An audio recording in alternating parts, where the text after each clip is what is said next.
Radhe Radhe. Welcome to my channel. मैं कुसुम मिश्रा। दोस्तों, आज बात करते हैं ज्येष्ठ मास के शुक्ल पक्ष के एकादशी व्रत के बारे में।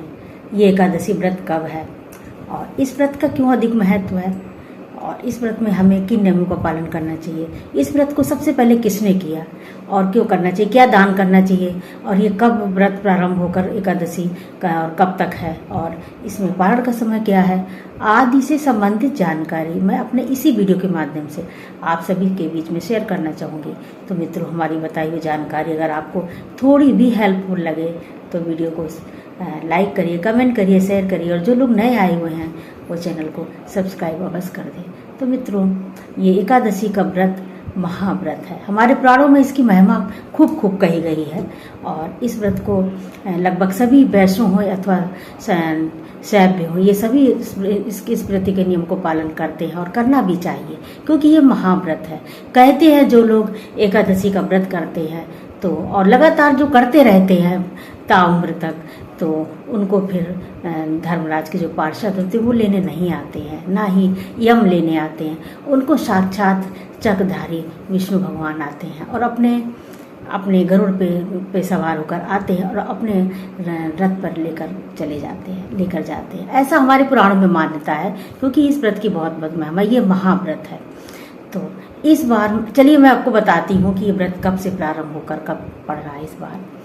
तो ये व्रत इस बार 24 जून को सायंकाल दिन बुधवार को 24 जून दिन 2026 में बुधवार को सायंकाल 6:13 से प्रारंभ हो जाएगी एकादशी और ये दूसरे दिन 25 जून दिन गुरुवार को 25 जून 2026 गुरुवार को रात्रि में 8:10 तक एकादशी व्रत रहेगा। और इसका पारण का समय 25 जून को व्रत रहना सभी लोग धारण करेंगे और ये 26 जून को प्रातःकाल सूर्योदय से प्रारंभ होकर के 10:24 तक पारण का समय है क्योंकि द्वादशी तिथि 25 जून को ही रात को लग जाएगी। अब कई लोगों के दिमाग में ये आता है कि तो जब 25 जून को ही एकादशी समाप्त हो जाएगी तो हमारा जो व्रत धारण किए हैं वो व्रत का हमारा समापन हो जाएगा। ऐसा नहीं, क्योंकि एकादशी का व्रत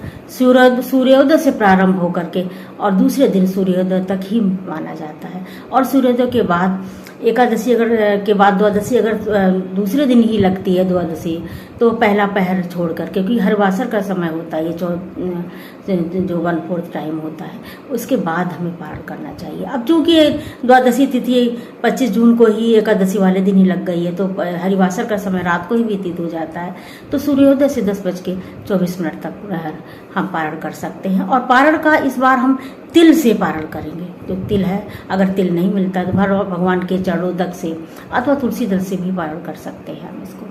तो ये रही व्रत के बारे में जानकारी कि ये एकादशी व्रत कब से कब तक है। और वैसे भी 3 दिन का इस पर नियम होता है। तो हर बार जैसे मैं कि व्रत का नियम बताती हूँ, प्रातःकाल उठ करके स्नान ध्यान करके हर बार की तरह सूर्य तुलसी को जल देने के बाद विष्णु भगवान की हमें पंचोपचार अथवा षोडशोपचार से पूजा करना चाहिए। और पूजन में हमें इस दिन धूप दीप नैवेद्य समर्पित करने के बाद, ऋतुफला करने के बाद भगवान का जो प्रिय मंत्र ओम नमो भगवते वासुदेव का जाप करते रहना चाहिए। पूरे दिन ध्यान भगवान में ही लगाने के बाद सायंकाल फिर हमें वस्त्र बदल कर अथवा स्नान ध्यान करने के बाद फिर पूजा करना चाहिए। रात में कुछ देर तक जागरण करना चाहिए और उस दूसरे दिन पारण करने से पूर्व हमें किसी ब्राह्मण को सीधा खुराक देने के बाद हमें उस दिन जो विशेष दान है इस बार का, तो घड़ा, जल से भरा हुआ घड़ा, चीनी और छाता जूता किसी विप्र को हमें जो या वेद पाठी ब्राह्मण को दक्षिणा सहित हमें दान करना चाहिए। संभव हो सके तो वस्त्र भी दान करना चाहिए। ये आपकी सामर्थ्य और श्रद्धा के ऊपर आप पे डिपेंड करता है और अवश्य आपको कुछ न कुछ दान अवश्य करना चाहिए। इस बार जो ये एकादशी पड़ रही है ये इसलिए और भी अति महत्वपूर्ण है कि ये अधिक मास भी इस बार था, तो इसका भी कुछ ना कुछ प्रभाव है। तो इस बार दान अवश्य करना चाहिए। दान में जल का बहुत महत्व होता है, जल अवश्य दान करना चाहिए। तो ये रही जानकारी व्रत के बारे में रही। अब मैं ये बताना चाहूँगी ये व्रत को जो हम भीमसेनी एकादशी के नाम से क्यों पुकारते हैं, क्योंकि पद्म पुराण में कथा आती है कि पांचों पांडव में जो चारों भाई थे और माता कुंती सहित एकादशी का व्रत का वो अपना धारण करते थे। और वो बहुत परेशान रहते थे कि जो मझले भैया है भीम भी इसका व्रत रखे, पर वो तैयार नहीं होते थे। तो सभी लोगों ने एक ये एंड आपस में विचार किया कि चलो हम अब मझले भैया को लेकर के केशव के पास चलते हैं। तो केशव के पास जब ले गए तो केशव ने कहा कि मैं इनको नहीं समझा पाऊंगा, तो आप इनको सतवती नंदन वेदव्यास जी के पास भेजा हूँ। तो वेदव्यास जी ने इनको समझाया कि आप क्या आपको स्वर्ग की चाहत नहीं है, आप क्यों नहीं व्रत रखते हैं। तो भीमसेन जी ने कहा कि भाई मैं व्रत तो रखना चाहता हूँ, परंतु हमारे जो पेट में ब्रक नामक जो अग्नि जो प्रज्वलित होती है, दिन रात प्रज्वलित होती रहती है, और ये मैं जब तक पूरी तरह से आहार नहीं कर लेता हूँ और मैं जल नहीं पी लेता हूँ तब तक ये शांत नहीं होती। मैं चाहता हूँ करना तो भी नहीं कर पा रहा हूँ। इसके लिए मुझे विकल्प कुछ ऐसा बताइए, क्योंकि हर व्रत का एक विकल्प होता है। जैसे कि मैं इसे भी पहले बता चुकी हूँ कि प्रदोष व्रत जो लोग साल भर नहीं रख पाते हैं, जो साल में 23-24 व्रत रहते हैं, तो उसकी जगह अगर आप अखंड सुहाग के लिए महिलाएं अगर हमारे महाशिवरात्रि का व्रत रखें, नियम से रखें, निर्जला रखें, तो वही पुण्य मिलता है।